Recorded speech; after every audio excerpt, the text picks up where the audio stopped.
Hello, everyone, and welcome to episode 26 of IGEL Weekly. I'm your host, Andy Whiteside. It's just me and Chris Feeney today. Seb's on an island somewhere, on a beach somewhere. We hope. At least that's the operating theory. Yeah, yeah. Hopefully, he's having something with a nice little umbrella thing in it. That would be nice. And for some people, I say that jokingly, but for Seb, I could actually see him with a nice big. Absolutely, thing. Probably in the French Riviera. I'm guessing maybe. Just hanging out down there in the Med. Yeah, that's something I got to do. The Greek Isles, Mediterranean. I've got to do that in the next 5 years. Yeah, my bucket list. I had my first business plane flight last week in over a year, and normally I don't read those magazines sometimes, but I happened to catch on two different flights. One, it was talking about Maui, and I was like, that's a great place. I think you've probably been there before, but and the other one on the second flight, it was like it hadn't been August yet. It was the new magazine that had Greece on the front cover. So those are two places I would love to go. So I just grabbed those and brought them home. Yeah, for my wife to look at. But we've got a Davidson College. We have an international exchange student that goes there, did go there, he graduated, computer science guy, and he's from Greece. So it's just normal for them to experience that and live there. And of course, we live in great places, but it's different kind of great. Yeah, no doubt. So I'm actually traveling. I'm in Manhattan today. One of our clients has a new office they're opening in Midtown, and here doing the podcast, and going to help them with, believe it or not, Citrix Desktop Lock, just so they can evaluate it and figure out what it can do and what it can't do. They've gone from Windows to IGEL to Chromebooks. Now they're back at least wanting to understand the Windows piece, and we'll point out some of the limitations of the free way of doing it in the Citrix world, and go from there. All righty. Well, so Chris, let me pull up on my screen here what it is we're talking about today. I paused for a minute. I got a sales rep from another company calling me that I'm sure he wants to talk about something extremely urgent, but the 10 phone calls I've made to him over the past 3 or 4 months, he didn't respond to any of them. Now all of a sudden he wants to talk about something. I hear you. Sorry. A little aside. No worries. Okay. So we were looking for community-related content today, and what you brought up is this website called archives.igelcommunity.com. And This is awesome. I mean, this is something that I've needed for a long time, and this is a nice, easy place to go find all these conversations that your members are having. So tell us what the site is. Yeah, so I believe it was officially launched in probably the January, early February timeframe, right when we had our opening, kickoff and our Digital Disrupt conference. So it's the brainchild of our favorite son, Doug Brown, and he had one of his guys, I guess, was on the customer experience support team, help him with this side project to basically. The number one idea was, try to have a place where if you want to see what is being discussed on Slack, but it's hard to kind of filter inside of Slack, have something where it's going out and, pulling those conversations in and just kind of populating this. And so that's what the number one goal was to have Chris, a place I can't think of anything more valuable for people in the trenches than a nice web user-friendly place to go find stuff. Right, because it'll take you ultimately to the Slack conversation itself. But here you can do, there's a search option. You can just type in some keywords, and it does a fantastic job of sort of filtering on things. But they added much more than just finding out what's being discussed inside of Slack. As you can see, if you go to that site, there's links to videos. There's the blog site that we often highlight here. And then there's other categories, basically archived by, products, more or less, IGEL OS, the UMS, ICG, for example. There is like a ton of content here. And so I will often go here and just kind of, if I'm looking for something to see if, conversations occur out there in Slack, it's been a great place. And so some of the things that we can kind of dive into, maybe some of these questions are, are really great. Sometimes, they're odd things that you may never ever run into. And so as you're typing in, let's see what we get with domain join. And so you can see it kind of filters on some of those key. You got, domain controller, scenarios. How do I set up a default domain with Citrix self-service?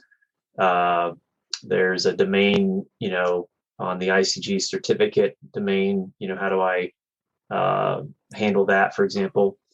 So the variety of different things. How do I start Firefox with certain domain credentials with template key? And so but it's all about what's being discussed in the community. And I think just a great resource in general, just to make sure you bookmark it and definitely go there if you're trying to find something.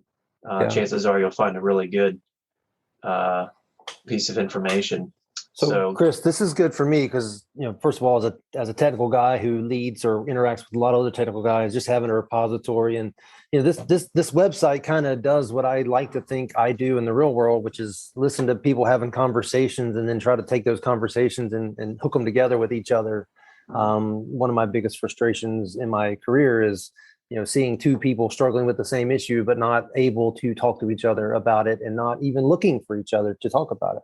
Yeah, I think you and I are in the same boat there. I think that when I began to get into my sales engineering, career, I began to notice in a lot of situations you're out there by yourself, but there's a brotherhood or sisterhood, if you will, of other folks in your same situation, and you might run into something. And I remember when we I'm trying to remember the earlier years if it was just email or wasn't anything like Slack for sure, but I would post a question, get on a plane would take off. By the time I landed, I had responses from my colleagues overseas here in the US. Maybe they're just starting to wake up or whatever.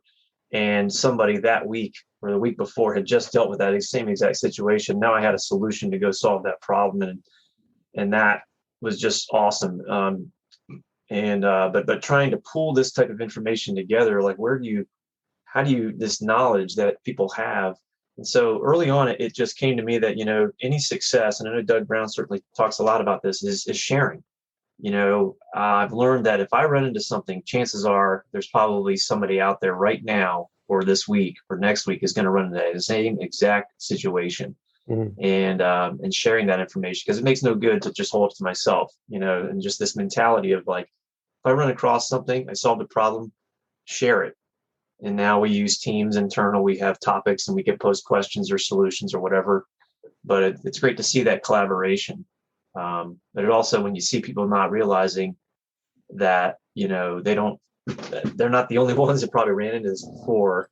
But yeah, this is great to kind of see what the community at large, customers, partners, employees, whatever are out there discussing.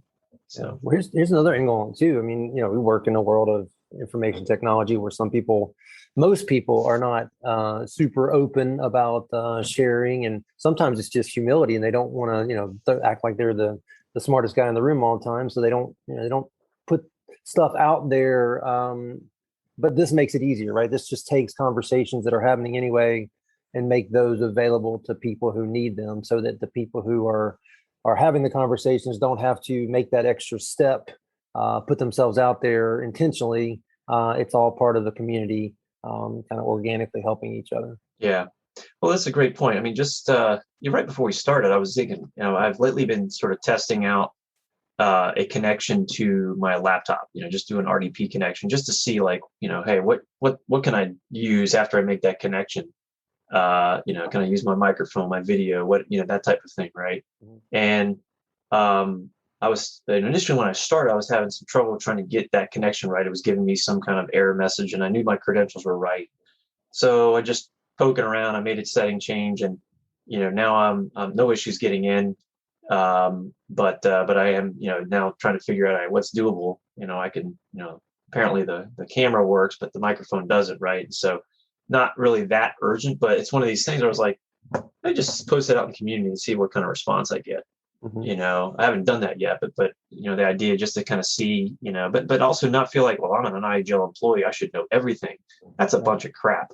There's no way you're going to ever know everything. And if you do, please open your shirt and let me see your Superman, behind the scenes. I mean, there's just Right. absolutely no way you can have no. Well, and a lot of times what I've found is the people who are the doers, in other words, the people that are the sysadmins, the consultants, the engineers, when it comes to specific things, they probably know more than the person working at IGEL because they're actually doing it every Yeah. day. And when it comes to some specific task or some specific integration piece, they do it and live it every day. They really are the expert. Yeah, I would say that, for me, with IGEL, one of those things was, building out ICG, for example. If you do it once, great. You're probably going to forget exactly all the steps you went through. Same thing for custom partitions or whatever. And, Ron or Nair has done a great job of sort of, leveraging GitHub and showing you everything that needs to be done behind the scenes if you build it manually. But then he said, hey, check this out. Run this little script. And it basically does everything I just showed you. And you'll save like, lots of time. It'll build that CP in the format it needs to be in about 45 seconds or something, right? So but as you do something more, I mean, we're watching the Olympics, right? I mean, you see these athletes, and they've run these routines hundreds and hundreds of times probably, and they do it in their sleep. If you don't do something regular, you're going to lose your skill set. It's going to be a little rusty. Yeah. And it's okay to ask questions, like and if you're the one responding, I mean, certainly, I mean, Well, I think it's a great example. You take the judge and the commentator and the actual athlete.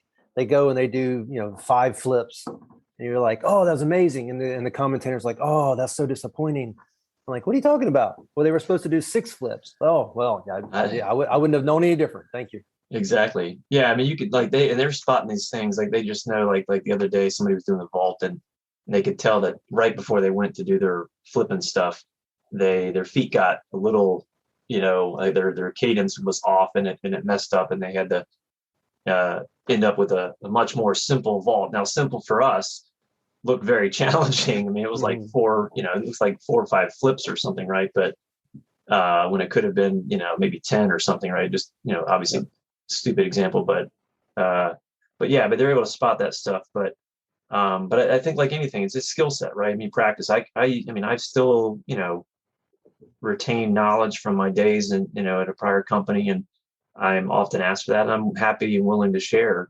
so if others are struggling, whatever, like, hey, here's a little shortcut, or here's exactly how to do it, kind of thing, right?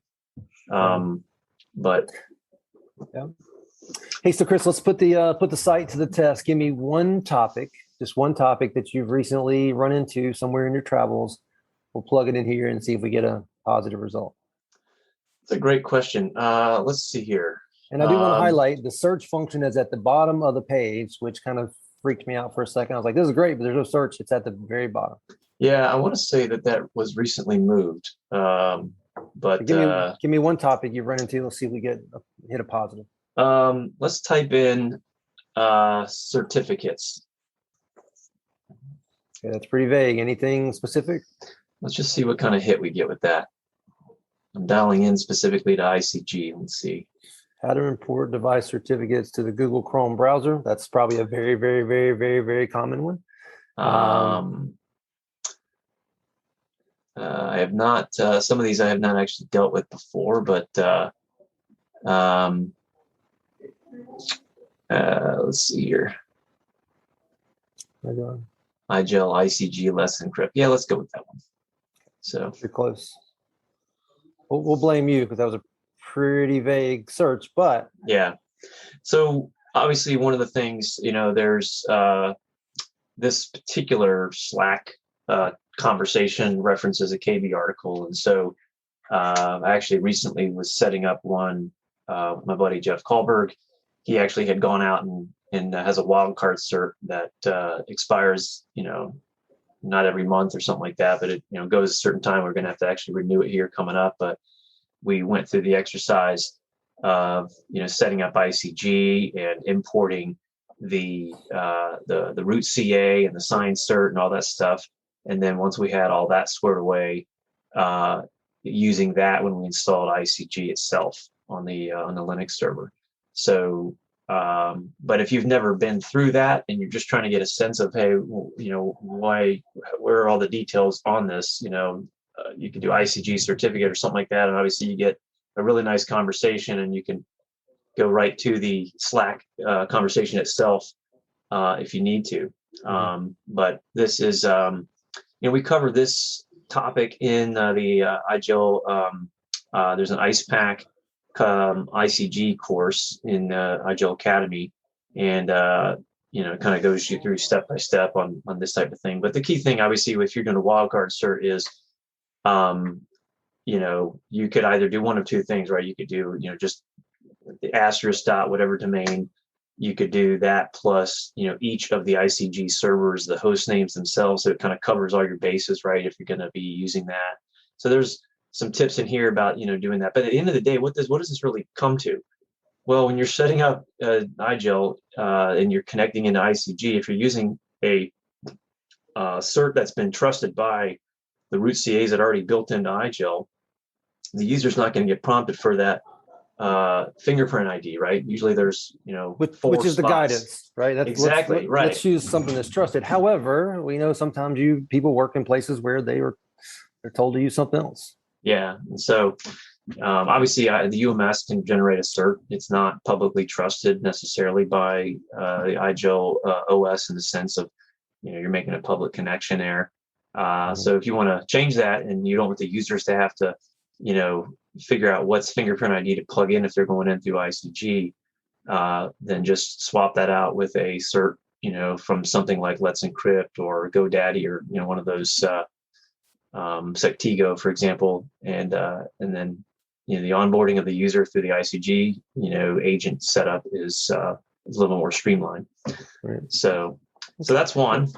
But we proved our point, right? That if you're looking for help, there's a ton of help waiting for you. This is just a great enabler to figure out a way to go get that. So now I'm curious. I mentioned my prior company. I don't think that's anybody can look it up, but type in the search. Let's see what comes up with Imprivata. Okay. I'm curious to see what chatters out there. All right. Imprivata. IMPRAO. PRIV. All right. Am I spelling it right? PRIVATA.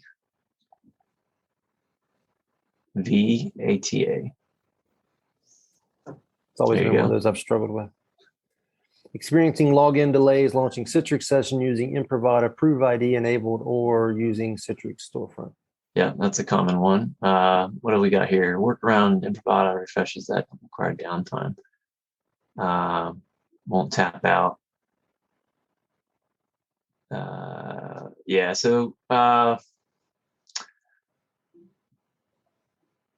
So I'm curious to see what some of these are with regard to tapping out. There's some other stuff that looks like, the version matching, which is not uncommon. I mean, there are certain versions where you have to match them just right because of new feature settings or whatever. So, Chris, I think one of the things that we're calling out and what just happened there is if you have curiosity, there are hours worth of reading that you could go. And if let's say you're looking to implement Imprivata and you're looking for one place to go find a bunch of Imprivata related stuff, and you've got time on the front end to go figure out what you may or may not run into, just throw the keyword into the search and go at it.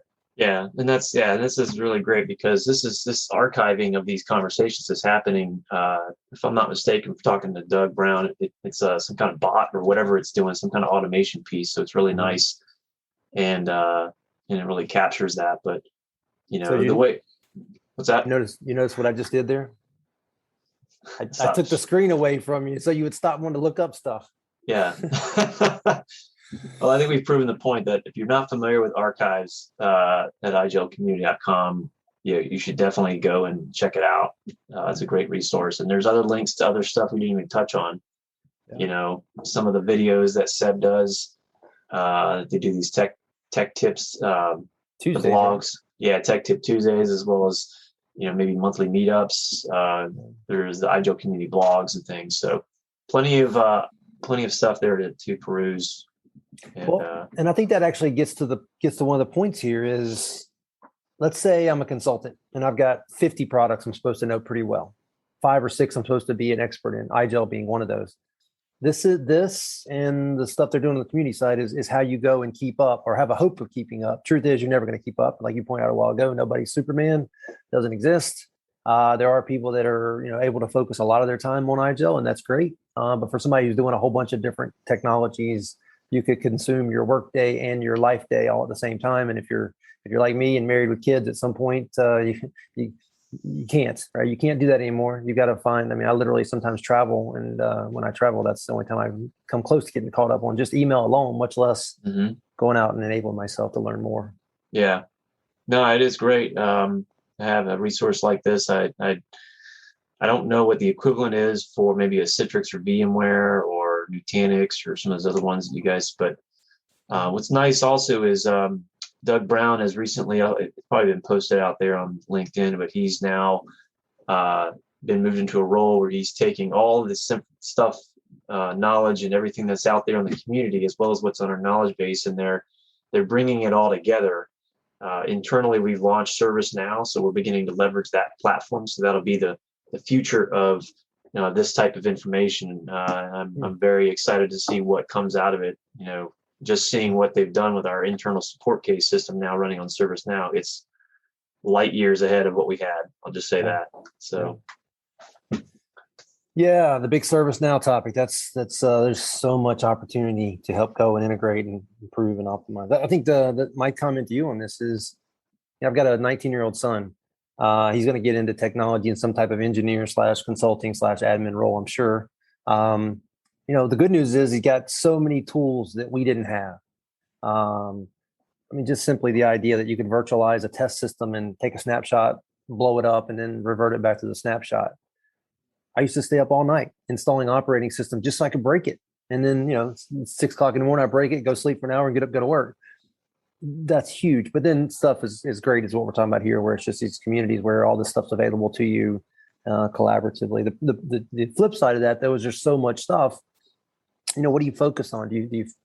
Are you a Linux gearhead? Maybe you focus on IGEL and Red Hat and other places. Are you a pro Microsoft guy? Maybe you focus on Azure and even the basics of just the operating system still, which I think a lot of people are skipping over these days in their education process. But nonetheless, it is what it is. Yeah, you mentioned sometime back, episode something or other, that CompTIA A++ core, right? A+ course. Just sort of that foundation of stuff. And some of those technologies, are still in use, but a lot of it is more just the fundamentals that stuff has been built upon, right? Certainly. Yeah. And it's free, I think, if I'm not mistaken. It's a free course. A lot of the stuff out there is really nice. But yeah, where do you focus? I think, certainly I would say cloud-based, that seems to be where there's a lot of activity. And how do you focus on Azure Active Directory if you've never understood what Active Directory was in the beginning? The concept of it's like a phone book. I'm sorry, what's a phone book? Exactly. What's a payphone? Yeah, it's a phone book hanging off a payphone in the middle of downtown, Manhattan. Like, I'm sorry, what's that? Yeah. My son would say, "What's it?" I'm like, yeah, exactly. Well, Chris, I think we've covered the topic here in Seb's absence. And again, I have this vision of him sitting on a beach somewhere. Maybe he's hiking on a mountain. I don't know. But whatever he's doing, I hope he's having fun. And we'll do it again in 2 weeks with him on the community podcast we do here. Awesome. All right. Well, have a great trip. That's right. And we'll see you next week at HIMSS, right? Yep. As far as we know, unless something else comes out and says it's not happening. But right now we're planning on going. So, well, we've got, for anybody listening, we have our HIMSS happy hour Monday night. If you don't know what that is and you want to come, just shoot me a private message, maybe on LinkedIn or something. But with that, I'll let you go, Chris. All right. Take care. Thank you. Bye.